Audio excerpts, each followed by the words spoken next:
स्नातं चन्दनचर्चितां निजजनैः पुष्पाश्रुजालङ्कृतम् प्रातः सूर्यमयूखसेवितमुखम् श्रीचन्द्रशालोपरि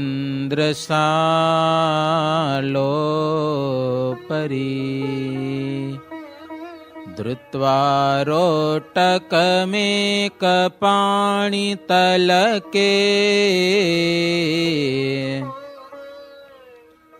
भङ्क्त्वान्यहस्तेन तम् भुञ्जानं प्रविलोक्य सेवकगणान्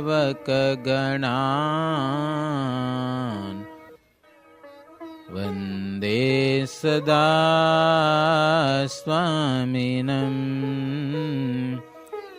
वन्दे सदा स्वामिनम्।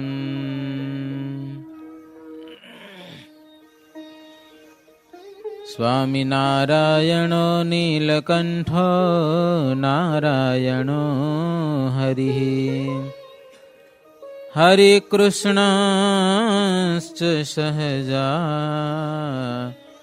नन्दकृष्णोऽस्तु मे हृदि सहजानन्दकृष्णोऽस्तु मे हृदि। ॐ सर्वावतारिणे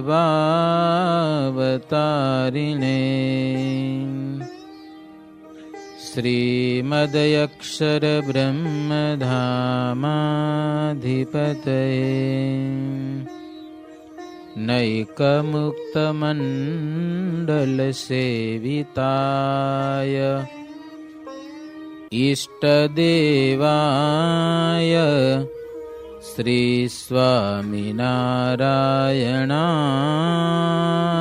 नमो नमः। ॐ श्री नरनारायण देवाय नमो नमः। ॐ श्री घनश्यामाय नमो नमः। श्रूयतां देवदेवेश स्वामिनारायण प्रभो त्वदीयेनावधानेन कथयिष्ये शुभः कथः कथयिष्ये शुभः कथः। सहजानंद स्वामी महाराजनी श्री घनश्याम महाराजनी जय। श्री स्वामिनारायण भगवाननी जय। जय स्वामिनारायण। સ્વામિનારાયણ હરે. શ્રીહરિએ પોતાના બંને હાથ મૂર્તિઓ ઉપર સર્વત્ર ફેરવ્યા હો. આખી મૂર્તિ ઉપર મહારાજ હાથ ફેરવ્યા અને બધું દૈવત એમાં ધારણ કર્યું. પોતાની સામર્થ્ય મૂર્તિઓમાં પ્રવેશ કરાવ્યો જાણે. ને કહ્યું કે હવે ભરતખંડના જનોને નરનારાયણ દેવના દર્શન સુગમ થઈ ગયા. પેલા ક્યાં જવું પડતું? છેટ બદ્રી નારાયણ. બદ્રિકાશ્રમ તો આપણે જોતા નથી, પણ બદ્રી નારાયણ જવું પડતું. પણ હવે નરનારાયણ દેવના દર્શન અહીંયા થશે શ્રીનગરમાં. અને બીજા પણ ઘણા બધા અમને સુગમ કરવા છે. લક્ષ્મી નારાયણ તાકે જે હું મૂર્તિ ચતુર્ભુજ રહેતે હું भरतखंड के जन जो जेहा भगवान पर भाव रहते हा ताके मनोरथ पूरे करने सत्संग में जिहाँ लग ठहरने, हम रहे तिहाँ लग ही जोबूं, गोलो कया अक्षर धाम की सोबूं. શું ખબર પડે? મહારાજ કે બીજા ધામોમાં પણ ભગવાન અલગ અલગ સ્વરૂપે બિરાજે છે. અનંત ધામો છે, ભગવાનનું કઈ એક ધામ નથી. શેઠિયાના પણ કેટલાય ઘર હોય, ખબર? લંડનમાં હોય ને, આફ્રિકામાં હોય ને, મુંબઈમાં હોય ને, પછી છેટ કચ્છમાં હોય, આવો ગામમાં હોય. તો મહારાજ કે બીજા ધામોમાં લક્ષ્મી નારાયણ વગેરે ચતુર્ભુજ મૂર્તિના દર્શન પણ ભરતખંડના જનોને સુગમ થાય એવું અમે આ લોકમાં રહેશું ત્યાં સુધી અમારે કરવું જ છે અને કરીશું. ધર્મ ભક્તિના પણ સ્વરૂપો વધરાવશું. મત્સ્ય, કચ્છ, નૃસિંહ, વરાહ, શેષાઈ, સૂર્યનારાયણ, શિવજી, ગણપતિ, હનુમાનજી તથા અમારી મૂર્તિઓ પણ અમે પધરાવીશું. નરનારાયણ એ તો એક શ્રી કૃષ્ણનું જ નામ છે, બીજા ભગવાન નથી. મહારાજ કહો શ્રી કૃષ્ણનું નામ છે. જેને પ્રગટ હરિ મળ્યા છે તેને પ્રગટ હરિ ના જ આ બધા સ્વરૂપ છે એમ સમજવું. બીજા નામના સ્વરૂપનો દ્રોહ ન થાય એમ તેમ પ્રગટમાં બધી વાત સમજવી. બીજાનો કોઈનો પણ દ્રોહ નહીં કરીને પોતાના ઈષ્ટદેવનો મહિમા વધારવો, ખૂબ વધારવો, જેટલો વધે એટલો વધારવો. શ્રીજી મહારાજ પૃથ્વી ઉપર આવ્યા અને એક સંપ્રદાયનું સ્થાપન કર્યું, સંપ્રદાયને આગળ વધાર્યો, તો બીજા કોઈ નિંદા નથી કર્યો. બીજા પંથ ઘણા બધા હતા, બીજા વિરાગીઓ ઘણા બધા હતા, બીજા સાધુઓ બહુ પડ્યા હતા જગતમાં. મહારાજ કોઈ જાહેરમાં કોઈની નિંદાઓ નથી કરી. સત્ય અસત્ય બતાવ્યું છે, આ વસ્તુ સાચી છે ને આ વસ્તુ ખોટી છે, પણ નામ નિર્દેશ કરીને કોઈના પંથને કે કોઈ સાધુને નીચા પાડીને મહારાજ આગળ વધવાનો લેશ પણ પ્રયાસ નથી કર્યો. પોતાનું સત્ય બતાવ્યું બસ. મહારાજ ભાડેર પધાર્યા હતા તો ત્યાં કેટલાક સત્સંગીઓ થયેલા અને બ્રાહ્મણો સભામાં હતા અને દેવીની પૂજા કરતા હતા અને મધ્ય માસથી પૂજન હાલતું હતું અને બકરા ઘેટા વધેરતા હતા. એવા ક્ષત્રિયો હતા સભામાં. અને નોરતા શરૂ થયા, મહારાજ આવ્યા અને મહારાજ બધી વાત કરી તો ઓલ્યા કે હવે અમે તો કરી જ છે, રાખેલો અમારો પરંપરાનો ધર્મ છે, લ્યો એનું શું કરવું હવે? મહારાજ કે પરંપરાના ધર્મમાં અધર્મ છે ને એને મૂકી દેવામાં કાંઈ વાંધો નહીં, નો પ્રોબ્લેમ. હવે તો અમારા આશ્રિત થયા, હવે તમને એમ ન કરાય, પણ દેવીની પૂજા ન કરવી એમ નહીં કીધું. એમાં અધર્મ છે ને એનો નિષેધ કર્યો. અડદવડા ધરાવો, દૂધપાક જમાડો દેવીને, એ છૂટી, પણ હિંસા નહીં, મદ્યમાંસ નહીં. પછી બ્રાહ્મણો કેટલાક પૂછ્યું, મહારાજ અમને અમારે એવું કરવું પડે છે તો શું કરવું? યજમાનો પૂજા વિધિ કરાવવા જવું પડે તો એમાં ક્યારેક એવું થતું હોય છે અને અમારી આજીવિકા વૃત્તિ એમાં છે, તો મહારાજની આજીવિકા વૃત્તિ તોડી નહીં હો. મહારાજ કે તમને કરવું પડે તો ઉપલા મને કરવું, પણ પછી યજમાન ન જાણે એમ પ્રાયશ્ચિત કરી નાખવું. હો શું કીધું? હવે આજીવિકા વૃત્તિ છે તો તોડાય તો નહીં ને કોઈ નહીં, તો યજમાનને ખબર ન પડે એમ તમને છાનું પ્રાયશ્ચિત કરી નાખું બસ. પછી બ્રાહ્મણ પૂછ્યું, ભેદ પ્રેતનો ભૂત પ્રેતનો વળગાડ થાય ને એને માટે શું કરવું? તો એમાં મહારાજ બધા નારાયણ કવચ છે કે હનુમાન મંત્રનો જાપ છે. શુદ્ર અને મલિન દેવતા છે ને એના મંત્ર કે એના સ્તોત્રનો પાઠ વગેરે કરવો નહીં. બ્રાહ્મણો ખૂબ રાજી થયા. શું કામ? આજીવિકા વૃત્તિ મહારાજ ભાંગી નહીં એટલા માટે.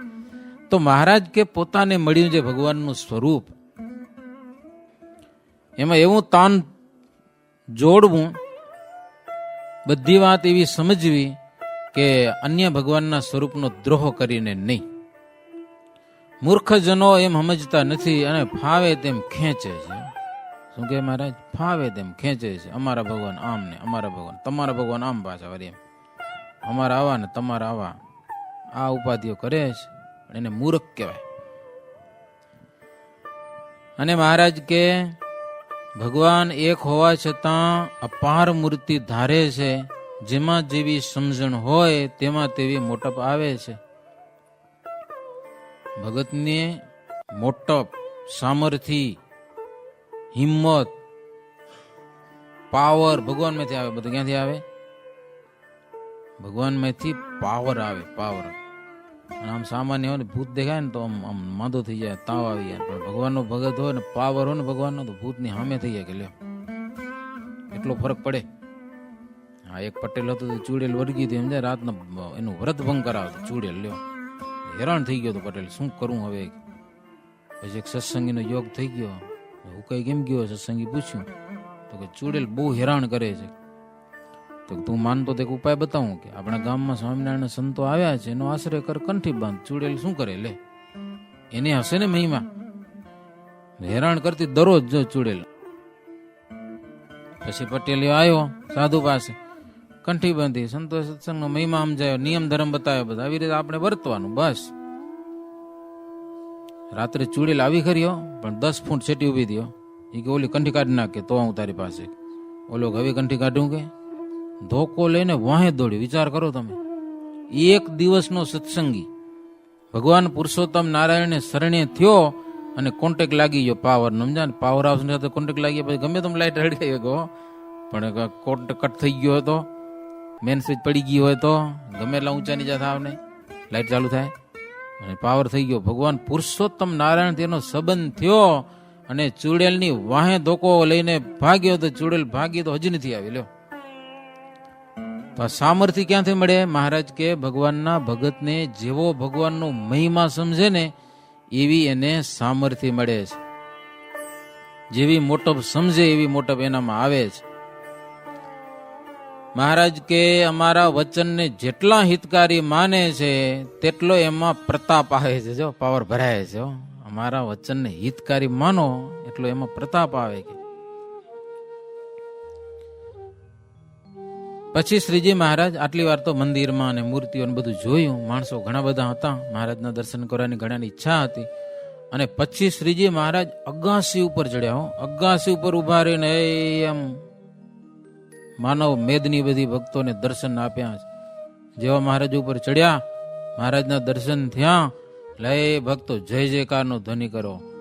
બોલીએ શ્રી સ્વામિનારાયણ ભગવાનની, સહજાનંદ સ્વામી મહારાજની જય, નર નારાયણ દેવની જય.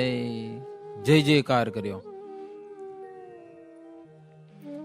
અને મહારાજના બધા દર્શન કર્યા. પછી બધા વાજિંત્રો વાળા આવ્યા હતા, એને મહારાજ હવે રાખો. અને પછી મહારાજ બધા વાજિંત્રો વાળાને રજા દીધી. બધા વિલાયતી વાજિંત્રો વાળા હતા, રાજકીય માણસો, બધાને રજા દીધી. અને પછી શ્રીજી મહારાજ ભોજન કરવા વધાર્યા છે. સ્નાન કરી, પીતાંબર પહેરી અને વિવિધ ભોજનો શ્રીજી મહારાજ જમ્યા. ચોકસી હરિભગતની રસોઈ હતી એટલે મહારાજને જમાડ્યા. ને જમ્યા પછી મહારાજનું પૂજન કર્યું. ને સંતોની રસોઈ જમાડ્યા હોય તો સંતોની પૂજા થાય. ને આવું તેદી હતું. જેથી રસોઈ હોય ને તેથી એ સંતોની પૂજા કરે, ફૂલના હાર પહેરાવે. અને પછી સંતોને જમાડ્યા. તો સંતોને જમવા માટેની પંક્તિ બેસાડવાની હતી ને ત્યાં રંગોળી પૂરી અને બગીચા જેવી સુંદર શોભા કરી. અને એ જગ્યામાં સંતોની પંક્તિ કરાવેલી, રંગોળી આખી લાઈન, એમાં સંતોને બેસો. મહિમા કેવો હશે ગયો. પેલા આપણે કરતા અનકોટ ને દિવસે રંગોળી પરી કોડીમાં એમ જરસમાં ડિઝાઇન વાળી એમ ઓલે હોય, આમ તારે ફેરતા ડિઝાઇન થતી અમે અબીર ગુલાલ ભરીને. તો રંગોળી પૂરેલી બગીચા જેવી સુંદર જગ્યામાં સંતની પંક્તિ કરાવી. સંતોની પંક્તિ બેસી ગઈ એટલે હરિભક્તો સંતોની પૂજા કરી. પેલી પૂજા અને પછી શ્રીજી મહારાજ સંતોને પીરસવા માટે આવ્યા છે. સમયા વગેરે પ્રસંગ હોય ને એ પ્રસંગમાં શ્રીજી મહારાજ સંતોને પીરસવાની બહુ મહારાજને શ્રદ્ધા હતી, બહુ શ્રદ્ધા એમ. અને સંતોને પ્રેમથી જમાડતા. સંતોને જમાડ્યા પછી મહારાજ મંદિરમાં ચાર ઘડી કોડી ગયા, આરામ કર્યો છે. સાંજના શ્રીહરિએ સંતોને કહ્યું કે કાંકરિયા ઉપર સભા કરવાની છે, કારણ કે અહીંયા સાંકળ પડે. મહારાજ કે સાંકળમાં સભા કરીએ ને પછી આમ ભીડ બહુ થઈ જાય ને પછી એમ કે હવે હાલો બારે હાલી, એના કરતા પહેલેથી જ હાલો.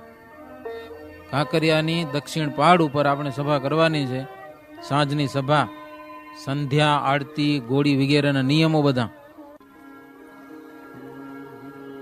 આવડી સાંકળમાં તો મહારાજ કે ક્યારેક માણસો કચરાઈ જાય અને મરી પણ જાય, કે આવું પણ બને. પહેલેથી આપણે આવી રીતે ચેતતા રહેવું. પછી શ્રીહરિ અશ્વ ઉપર બેસી અને પહોર એક દિવસ બાકી હતો ત્યારે માણેક ચોક થઈને રાયપુર દરવાજેથી શ્રીહરિ કાંકરિયા સરોવર ઉપર આવ્યા. દક્ષિણ બાજુ વિશાળ જગ્યામાં નિષ્કુળાનંદ સ્વામીએ શ્રીજી મહારાજને બેસવા માટે સરસ મજાનો ઊંચો મંચ બનાવી રાખ્યો હતો. એ મંચ પર શ્રીજી મહારાજ બેઠા અને સંત હરિભક્તોની વિશાળ સભા ભરાણી. શહેરના ભાઈઓ પણ કેટલાક વાહન ઉપર બેસીને કેટલાક પગે ચાલીને કેટલા બધા માણસો ભેળા થયા હતા. અને વ્યવસ્થિત સભાઓ ભાઈઓને બધી આમ મર્યાદિત. મુક્તાનંદ સ્વામી કે ઉત્તમ રાજા નજર પહોંચે નહીં ને એટલા જનો ભેળા થયા હતા હો સભામાં. અને શ્રીજી મહારાજના દર્શન કરતા કરતા ઘરનું કામ પણ ભૂલી ગયા માણસો બધા. હાર ને મેવા મીઠાઈ ને મહારાજને અર્પણ કરતા હતા. મહારાજની પાસે સંતો ભક્તો બધા વાજનીત્રો લઈને કીર્તનો ગાતા હતા. એમ કરતા કરતા સંધ્યા ટાણું થયું એટલે આરતી ધૂન વગેરે ઈ પણ બધા કર્યા. બધા નિયમો પૂર્ણ થયા, કથા વાર્તા. પછી મહારાજ લોકોને કે હવે તમે બધા પૂરમાં જાઓ. થોડુંક છેટું હશે, હવે તો અમદાવાદથી આવો કોન્ટેક્ટ થઈ ગયો, પણ વચમાં ખાલી જગ્યા હશે તો મહારાજ કે રસ્તામાં ધ્યાન રાખજો, ચોર લોકો હેરાન ન કરે. હાવ એકલા હાલતા નહીં, 2, 5, 10 જણા ભેગા મળીને હાલજો. જોકે અંગ્રેજ સરકારે ચોકી પણ રસ્તામાં ગોઠવી હતી કે કોઈક માણસને ચોરી છીપી કાંઈ થઈ ન જાય, એટલે ચોકીદાર માણસો પણ એને રાખ્યા હતા. અને દુર્લભ સાહેબ પણ નિત્ય સાંજ સવારે ઘોડા ઉપર બેસી અને શ્રીજી મહારાજની સમીપે આવતા અને કહેતા કે અમારા સરખું કામકાજ હોય તો જણાવજો, કે આ બધું તમારું છે. કે એરણ સાહેબ ને દુર્લભ સાહેબ ને બડે સાહેબ લોક જો જેતે બુદ્ધિવંત હોવત રહેતે તે તુમારી નીતિ દેખ કર हिताही ખુશી હોવત કહે નહીં જાહી. મોટા મોટા સાહેબો મહારાજને મળવા આવતા હોય, દર્શન કરી મહારાજને કે મહારાજ તમારા દર્શનથી ખુશ થયા છીએ હો અમે. તમારી તથા તમારા અનુયાયીઓની નીતિ જોઈને અમને બહુ આનંદ થાય છે. તમારી નીતિ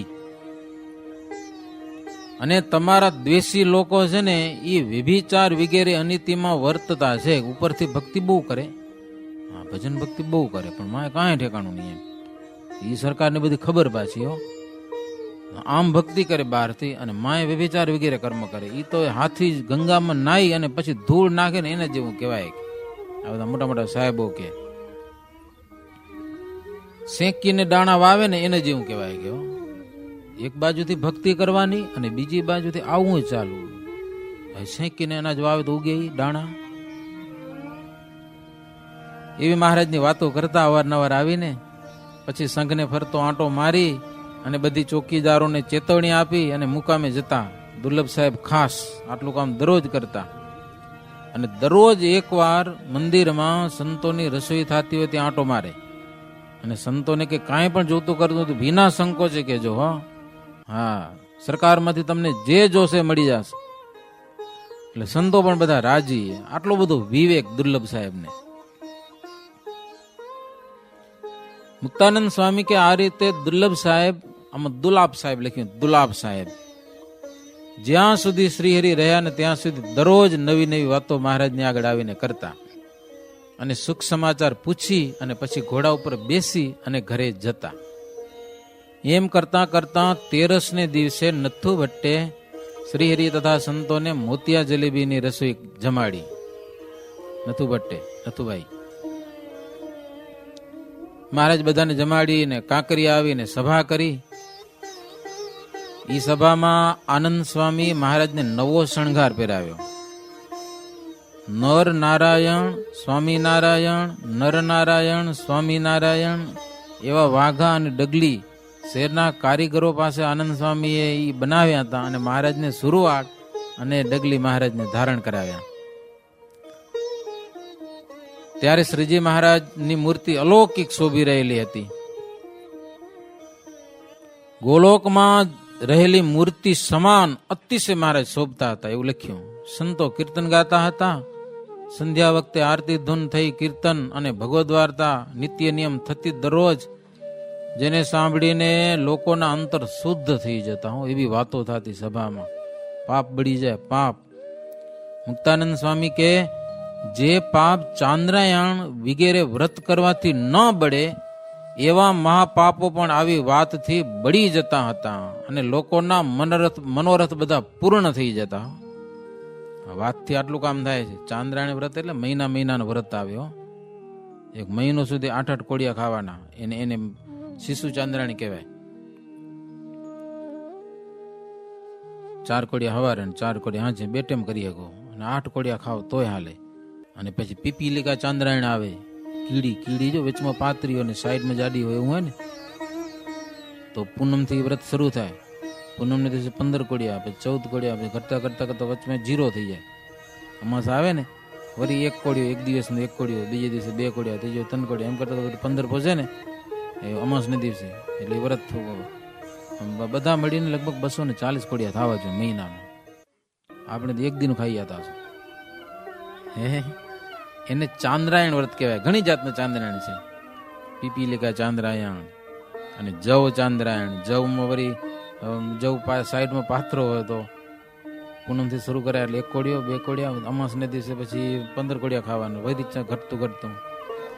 એ ચાંદ્રાયણ તમામ પાપને બાળે એવું ચાંદ્રાયણ વ્રતનો મહિમા છે.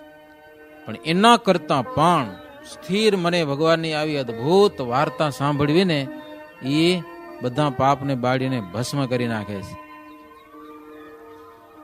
હરિ કે ચરિત્ર અમૃતતા કે સિંધુ રહાય અપાર હિવા કે અપાર સિંધુ में हर कोई नाए सिंधु कुता के न दोष लगाए.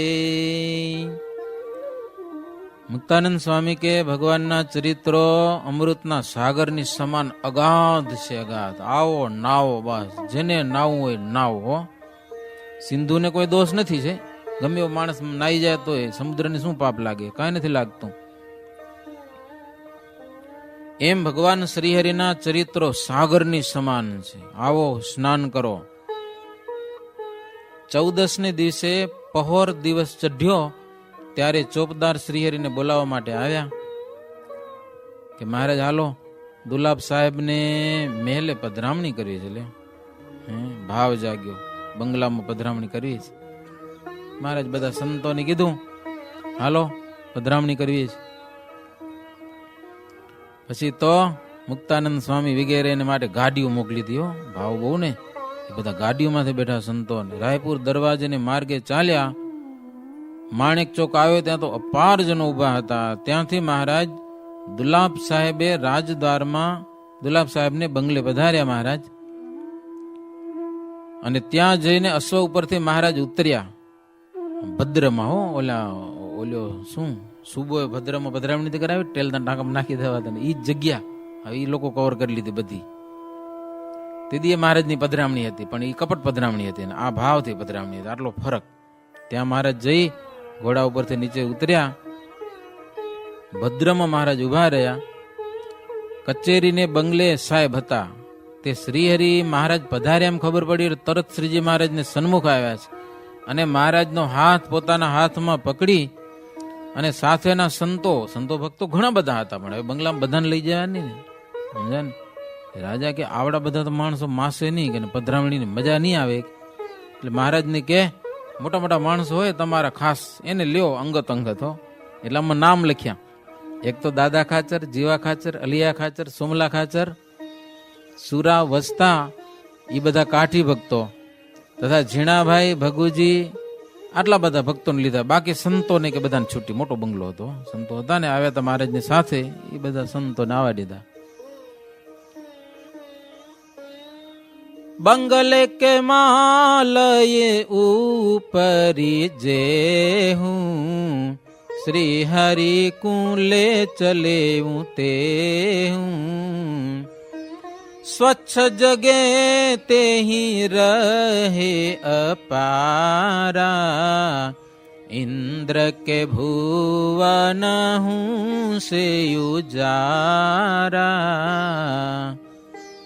बंगले के बीच कनकता के सिंहासन रहे हुआ के, हरि को तायु पर ही बैठाए, साहब आगे उभे रहाए. કેવો બંગલો હતો? ઇન્દ્ર ભવન જેવો, અને એવું આમ ચોખ્ખું વાતાવરણ, આમ શુદ્ધ, જરા કચરો નહીં, આમ બિલકુલ આમ સાફ સૂફ ઇન્દ્ર ભવન જેવું. ઇન્દ્રનો બંગલો ન હોય એવું વાતાવરણ હતું, ચોખ્ખું બધું, સ્વચ્છ જગ્યા. અને એક સરસ મજાનું સોનાનું સિંહાસન, એના ઉપર શ્રીજી મહારાજને બેહાર્યા. તેથી સોનું ઘણું હશે. મહારાજ ગામડામાં જતા અમુક અમુક બધા દરબારો હતા ને, એ સોનાના પલંગ રાખ્યા હતા. લ્યો, કમસે કમ ભલે સોનાનું પતરું ચડાવ્યું હોય તો સોનાનું કહેવાય ને. આપણા દરવાજા સોનાના હોય, બધા સોનાનું પતરું જ હોય, પણ સોનાના પલંગ ઉપર મહારાજને બેસાડતા. આજે સોનાનું સિંહાસન હતું, કનક સિંહાસન, એના ઉપર શ્રીજી મહારાજને બેસાડ્યા. અને દુર્લભ સાહેબ મહારાજને આગળ હાથ જોડે ઉભા રહ્યા. કાંઈ નહીં હો. પછી મહારાજે ખુરશી મગાવી બાજુમાં અને એને બેહાર્યા. નહીં તો બે એવા નતા.